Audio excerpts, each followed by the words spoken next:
So the monthly reward card for April has been revealed, and we're just going to dive right into it without further ado. This month we get Conjurer's Spirit. Conjurer's Spirit is a 3-cost willpower support, and it says at the end of your turn, if you gained health, summon a 2/2 familiar. A familiar is a vanilla 2/2 willpower card that is a wolf and a spirit, and it has fantastic art. In fact, the card and the familiar both have fantastic art. Both are up on screen right now, and you can kind of see they, in many ways, combine to make this singular art piece. I'd love to get my hands on like a big full picture of the art with those together because I think it looks great. I think the premium of this is probably going to look fantastic, so I just needed to get my gushing over the art out of the way. Now, Conjurer Spirit is interesting because we recently got another monthly reward card that was Pack Leader. And that card specifically does interact with this because this is a wolf. Pack Leader makes wolf tokens. This makes wolf tokens. Pack Leader buffed wolf tokens. I think that if that was the sort of thing that interested you, if you want to build what I'll call an alternative token deck, so not Token Crusader, not Token Mage, that this and the Pack Leader can slot right in and maybe make that a reality. So cards you would want to potentially combine with Conjurer Spirit to get those 2/2 bodies churning and going in your favor. Obvious things like Broom of Profiteer, things like the new Crassius Favor from Houses of Morrowind, and good old Dawnstar Healer. Dawnstar Healer is actually pretty fantastic with this card because if you're trying to play this low on curve, you still want to make sure you get the wolf the first turn you play it. You don't want to lose out on some potential value from the card. And Dawnstar's the kind of card that if it's on board, you can play the Conjurer Spirit, attack, break a rune, and then you gain health, and you didn't have to play another card with it. Whereas, like if you play Broom of Profiteer on turn 2, unless you have a 0-cost card, when you play Conjurer Spirit on turn 3, it's not going to trigger by itself. So Dawnstar's great for this, Crassius Favor great, Broom of Profiteer great. Broom of Profiteer along with 0-cost cards, like, you know, the Septum Guardsman, for example, also easy way to trigger it. And that leads me to a couple of cards I want to talk about that are not in willpower. So, obviously, Crusader and Token Mage, very high power level as far as tokens go. Crusader, all of the card draw you could ever want and more. Mage, you get the quality trading and like winning of the field lane through wards, right? Wardcrafter, Daggerfall Mage, and then you get a little bit of reach with Lightning Bolt.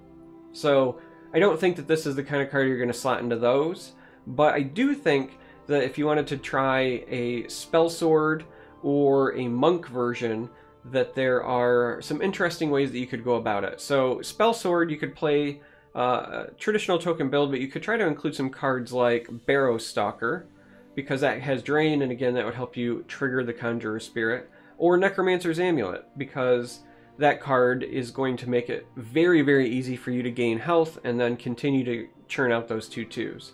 On the Monk side of things, Giant Bat is a staple. It's cheap, it's reach, it's in many ways like removal. You're probably tired of seeing bats, but I'd be remiss if I didn't mention it.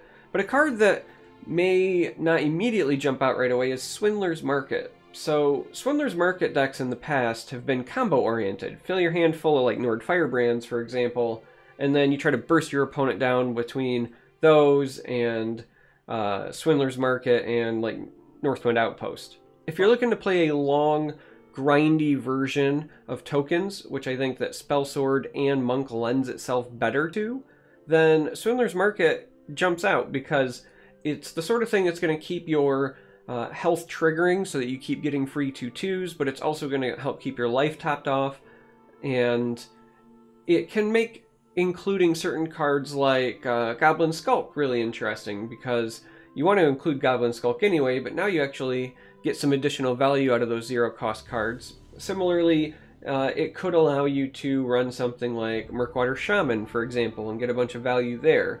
So, you know, tokens traditionally has been a very, you know, fast-paced tempo style of deck. You know, you play a bunch of cheap things, you try to overwhelm your opponents before they can respond, before they get to that Ice Storm. But if you wanted to make like a long, grindy attrition version, that was less on the aggression and more on almost like board control, I think that you could do it. It could certainly be fun, I'll put it that way. If you go the monk route, you can also include more animals if you want. You can maybe go like the animal Spriggan route. There's just a lot of fun things I think that you can do with Conjurer Spirit. So amazing art aside and fun aside, the last thing to touch on is like competitive viability. The short version is I don't think that this is going to show up in a tier 1 deck, because even though it is a cheap support and it's pretty easy to trigger, it is still the kind of card that you're looking to get long-term value out of that doesn't have an immediate impact other than the 2/2 body. You know, 3 Magicka for a vanilla 2/2 is just not very good. I think everybody can agree on that. And there's a large number of support removal floating around in the competitive ladder format right now.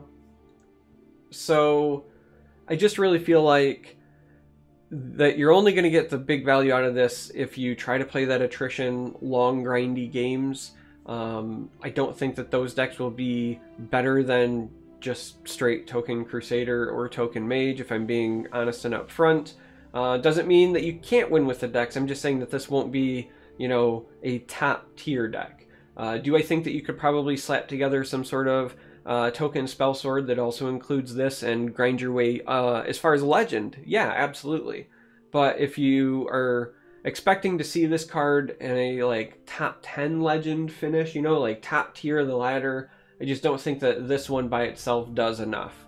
You know, like always when I talk about stuff like this, I hope I'm wrong. I hope somebody finds something amazing with this card. I want everything to do well, but the reality is that this one I think is going to be very fun to build around and very fun to play, and it will be good enough to work in some decks, but not good enough to like flip the meta by any means. So that's Conjurer Spirit. Let me know what you think. As always, I want to hear how you're going to use the card. Are you excited for the card? Do you think I'm wrong in my assessment in terms of competitive viability? Are there cool combos that I left out?